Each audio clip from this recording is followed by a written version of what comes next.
guys, and welcome back. So we have been in this series talking about chemical disruptors and how they affect us.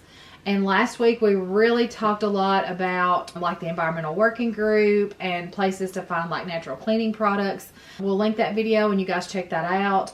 But this week I wanted to talk about some items that I have just recently thought about. Some things that I would have never dreamed about, the chemicals and so forth. I think we just don't think about it. We assume that the things we buy are safe for us to sleep on, cover up with, sit on, and we don't recognize all the chemicals that perhaps have gone into making that item that sits in our houses for years. So I'm going to dive in today talking to you guys a little bit about like our mattresses, the bedding that we use, and then I want to revisit plastics because I don't think we can ever revisit plastics enough for multiple reasons. You know, I started out on this journey thinking a lot about like skincare products, shampoo, and the things that I'm putting on my face, you know, washing my hair, soap. But let me just say this. How many hours a day do I spend in my bed? Hopefully 6 to 8, covered up with a sheet, laying on a sheet, on a mattress, and not once did I think, I wonder what's in my mattress. Why did I not think about that? I really don't know. It's crazy. But when you look into these items, there are some major chemicals that are involved in making just a traditional mattress.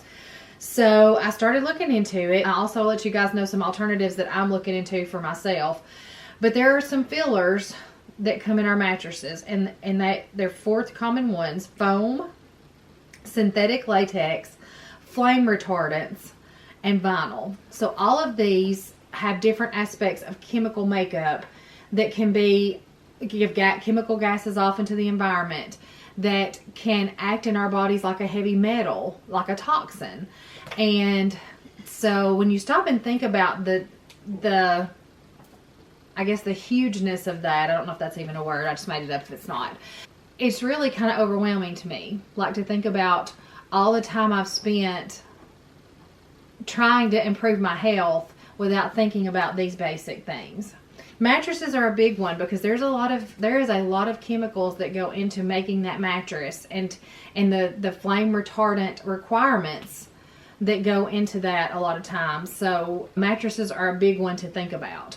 Now, the thing that goes along with that is bedding. So I'm thinking about, you know, I just go to the store, I pick out some sheets that have a cute pattern or they're a cute color, without considering the dyes that it took to make it that way. Did you guys know that formaldehyde, let me just say that word again, formaldehyde, because I experienced formaldehyde when I did gross anatomy, and it was terrible. But formaldehyde is a very common chemical that's used in anything that says wrinkle-free. So all of the clothing that you might buy that says wrinkle-free, a lot of your sheets now have that same advertisement. They're wrinkle-free, so you just wash them, throw them in the dryer. I've never been one that cared if my sheets had wrinkles, but I know that that's sometimes a big hang-up for people. But a lot of those items contain formaldehyde. We also have to consider that a lot of cotton crops are grown with pesticides and herbicides, which in turn can be leached into the fabrics that are made from the cotton. So there's all kinds of scenarios there with chemical disruptors that could occur just from the sheets that we use. Yeah, I never thought about it either. Just going to say that. And then I want to go back to plastics. So I just want to say this, and I want you to consider this about BPA-free, because that is such a big buzzword right now. Everything you pick up that has plastic to it says BPA-free. Well, great. We've recognized that this is a chemical disruptor, and now we're taking it out of our products. But what is it replaced with? I don't know. That's a good question. I'm going to propose to you that perhaps whatever chemical they're using now to make plastic hard so that we can use it in the microwave, and what if it's worse than BPA? I mean, we don't know yet, right? And when you are warming up food in plastic, that chemical is leaching out into what you're eating. So I just want to I'm really focused on this right now. Glass is a great alternative. I mean, you can heat up in it, you store in it, it takes up no more space if you buy the little glass storage containers than a plastic one. So why not make that as an alternative for yourself? And plus, it doesn't stain. That's one thing that I always hated. The little plastic tubs, if you put spaghetti in there, they're going to be stained with that red tomato sauce. Glass is much better about things like that. So overall, it's just a lot better. Plus, it's much better for our environment.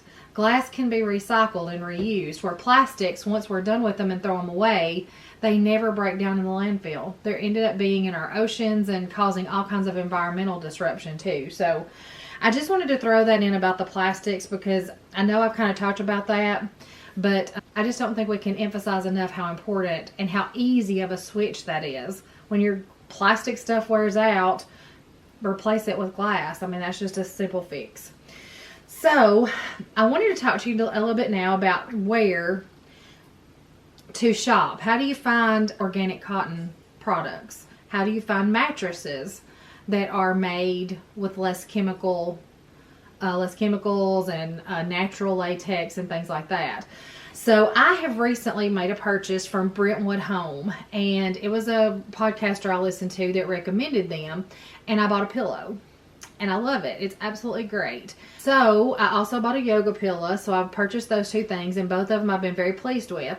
So when it was time for me to replace my sheets this year, after the flannel sheets came off, I decided to buy organic cotton sheets from them. I'm just going to say this. I didn't realize how comfortable, or uncomfortable way I should say, that the traditional sheets I'd been using were.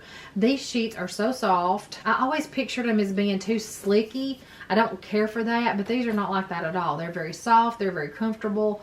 It's just awesome. So I just think it's a very small shift that we can make that could potentially have a big impact for us. So I would check them out if I were you guys. We'll link them down below. Also, Bowl and Branch is another company that I often hear recommended on YouTube videos and podcasts and things like that. So you might check them out. So another thing I wanted to let you guys know is, so I'm thinking all this time, okay, so I'm getting ready. I am actually getting ready to be looking into a mattress. And I thought, I'm never going to be able to afford an organic brand or whatever. It's going to be too much. Let me just tell you something. I bought a mattress about 5 years ago, and the organic mattress that I'm looking at today is no more expensive than what I paid 5 years ago for the mattress I already have on the bed. So do your research. Most of these things have to be ordered, but they come with money back guarantees. You can try them out for 30 days, send them back if you don't like it, all that kind of stuff. It's just an area where we really need to do our research. And oftentimes we have a mentality that things are going to be a lot more expensive than they are once we do our research and find out. So I just wanted to touch base about these things. It's things that I personally had not thought about, so I thought it would be good to bring up and get you guys thinking along these lines too. So if you're trying to change your health, change your mindset, these are some things to think on. I really hope that you guys enjoyed this video, and if you did, please give it a thumbs up and subscribe to my channel, and I'll see you in my next one.